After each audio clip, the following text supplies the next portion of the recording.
Now, with the cases rising, one common problem that every city metro, is facing across the country is the crunch as far as the hospital beds are concerned.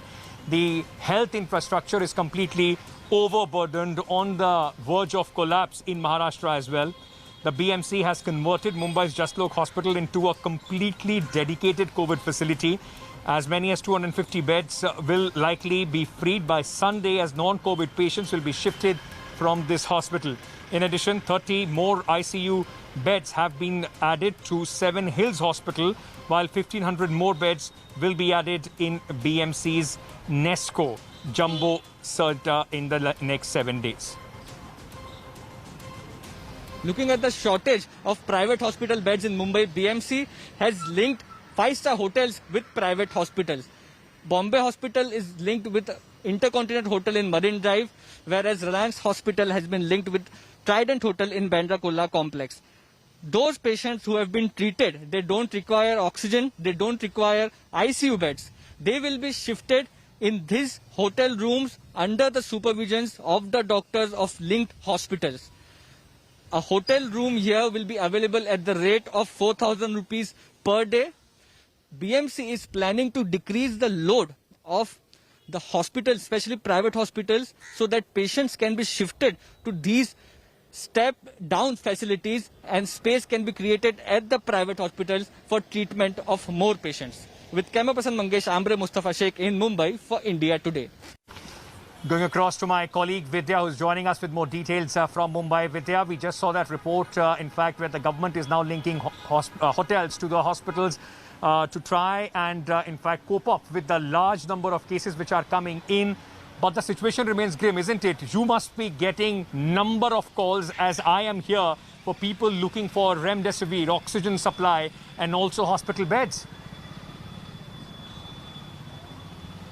Well, it certainly is, and that is the reason why the health minister, we just met him some time back, and he said very clearly that the government is trying to procure, especially, he was at the FDA where oxygen cylinders that the state, especially even neighboring areas like Vasai Virar, have been falling short of. Is something that they are looking at. In fact, Gujarat was the biggest supplier of oxygen cylinders, and they have stopped supplying, and that is the reason why newer companies like the JSW and other companies are being, there are dialogues that have started so that the oxygen procurement can really happen. They are really falling short at the moment with oxygen cylinders and other medical requirements as well. But the government is trying to do its best.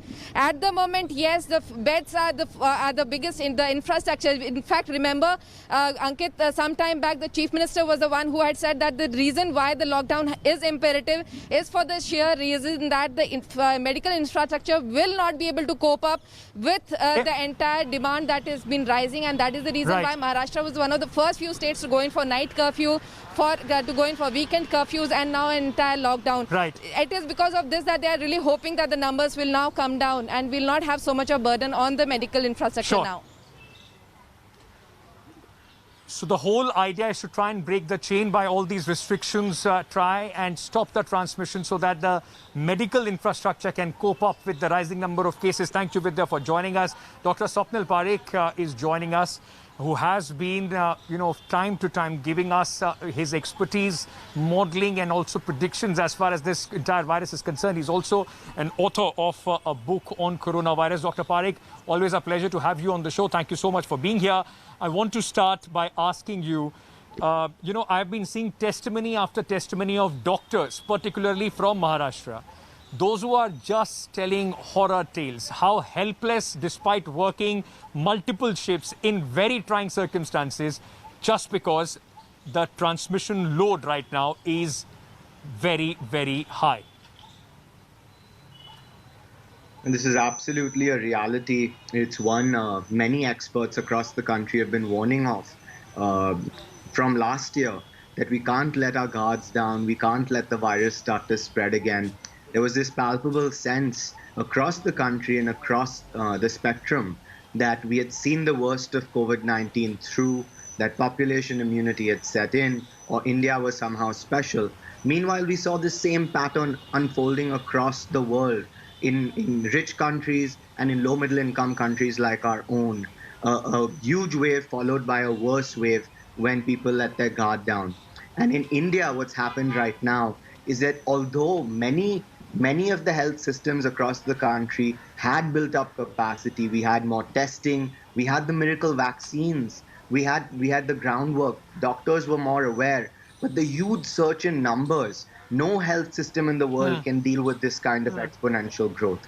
And the sad part is that it's going to get a lot worse before it gets better. Dr. Parikh, as you are saying, it is going to get a lot worse before it gets better.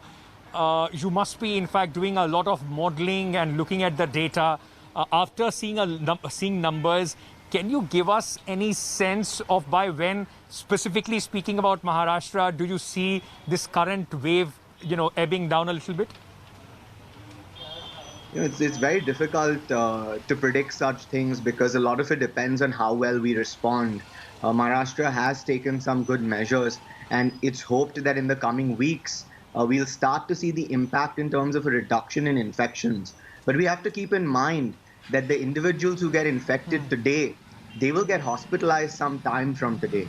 The mortalities from the infections that occurred today will happen a few weeks later. So even once we enact rigorous control measures, although the infections might start to slow down, the hospitalizations and deaths will continue to get worse. Today's hospitalizations and today's deaths represent infections that occurred several weeks ago. So it may be disheartening at first. Even when we lock down, we'll start to see things get better. But if we do what we know works, we should start to see an impact in terms of decreased infections in a few weeks. Dr. Parikh, very quickly, vaccine right now seems to be the only option. Vaccinating very quickly and rapidly seems to be the only option to at least try and make sure that people, can remain safe to a certain degree. A lot of people are, in fact, now saying, or vaccine hesitancy is back because there are cases where doctors, those who have got double shots, people, those who have got double shots, are still infected. Why is that happening? And should that be a reason for people to doubt the whole vaccination process? Let me reiterate that any of the approved vaccines right now are better than nothing, and that even the best of vaccines do not have 100% protection rate. So individuals who are vaccinated will get infected. Some of them will get infected. However, the vast majority will be protected. And most of the individuals post-vaccination who get infected will have mild disease and will be protected from hospitalization and death. Please take up the vaccines. However, we shouldn't deposit all our faith in the vaccines. We need to do everything else as well. Without really strong interventions, vaccines alone won't have a significant impact on this peak. Dr. Parikh, thank you so much for sparing the time out and sharing, in fact, those very, very vital info points with our viewers here. Ladies and gentlemen, go ahead, don't hesitate. If you fall under the category, go ahead and vaccinate yourself. And apart from that, that doesn't mean that you can throw away your mask and COVID-appropriate behavior can also be tossed out of your window. Please, please be extra careful. Here are the doctors, those who are at the front lines and those who are right now dealing with absolute horror situation with the number of people, those who are coming into the hospitals. Thank you so much, Dr. Parikh, for joining us. With that, we're slipping into a very short break. Hello everyone, this is Rahul Kamal here. Hope you enjoyed this video. For the latest news and analysis, like and subscribe the India Today YouTube channel and don't forget to press the bell icon to stay updated.